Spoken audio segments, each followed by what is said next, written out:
अंधेर नगरी चौपट राजा टके शेर भाजी टके शेर खाजा। काशी तीर्थ यात्रा की वापसी में एक गुरु और शिष्य किसी नगरी में पहुंचे। नाम उसका अंधेर नगरी था। शिष्य बाजार में सौदा खरीदने निकला तो वहां हर चीज एक ही भाव, सब धान 22 पसेरी। भाजी टका शेर और खाजा, एक मिठाई भी टका शेर। शिष्य और चीजें खरीदने के झंझट में क्यों पड़ता। 1 टके का शेर भर खाजा खरीद लाया और बहुत खुश होकर अपने गुरु से बोला, गुरुजी, यहाँ तो बड़ा मजा है, खूब सस्ती हैं चीजें, सब टका शेर। देखिए 1 टका में ये शेर भर खाजा लाया हूँ। हम तो अब कुछ दिन यही मौज करेंगे, छोड़िए तीर्थ यात्रा, ये सुख और कहाँ मिलेगा। गुरु समझदार थे, बोले, बच्चा, इसका नाम ही अंधेर नगरी है, यहाँ रहना अच्छा नहीं, जल्दी भाग निकलना चाहिए यहाँ से। वैसे भी साधु का एक ठिकाने पर जमना अच्छा नहीं, कहा है, साधु रमता भला, पानी बहता भला। पर शिष्य को गुरु की बात नहीं भाई, बोला, अपने राम तो यहाँ कुछ दिन जरूर रहेंगे। गुरु को शिष्य को अकेले छोड़ जाना उचित नहीं लगा। बोले, अच्छा रहो और कुछ दिन, जो होगा भुगता जाएगा। अब तक शिष्य अंधेर नगरी का सस्ता माल खा खाकर खूब मोटा हो गया। उन्हीं दिनों एक खूनी को फांसी की सजा हुई थी, पर वह अपराधी बहुत दुबला पतला था। फांसी का फंदा उसके गले में ढीला था।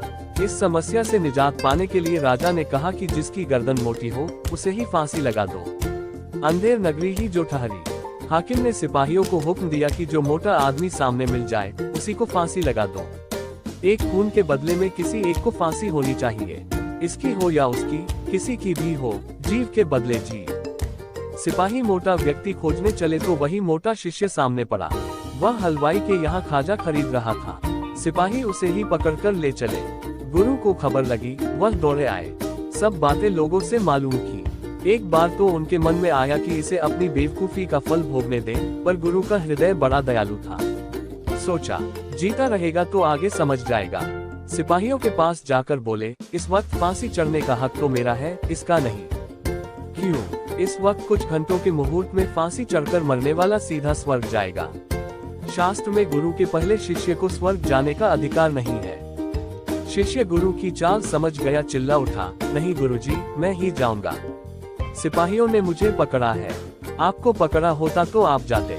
इसी एक बात पर दोनों ने परस्पर झगड़ना शुरू कर दिया। सिपाही हैरान थे, भीड़ इकट्ठी हो गई। फांसी चढ़ने के लिए झगड़ना वहाँ के लोगों के लिए यह एकदम नई बात थी। जल्दी ही ये बात राजा के कानों तक पहुंची। राजा ने कहा, यदि ऐसा मुहूर्त है तो सबसे पहला अधिकार तो राजा का ही होता है और उसके बाद क्रम उसके उच्चाधिकारियों का। गुरु शिष्य बहुत चिल्लाए कि साधु के रहते स्वर्ग में जाने का अधिकार किसी दूसरे को कदापि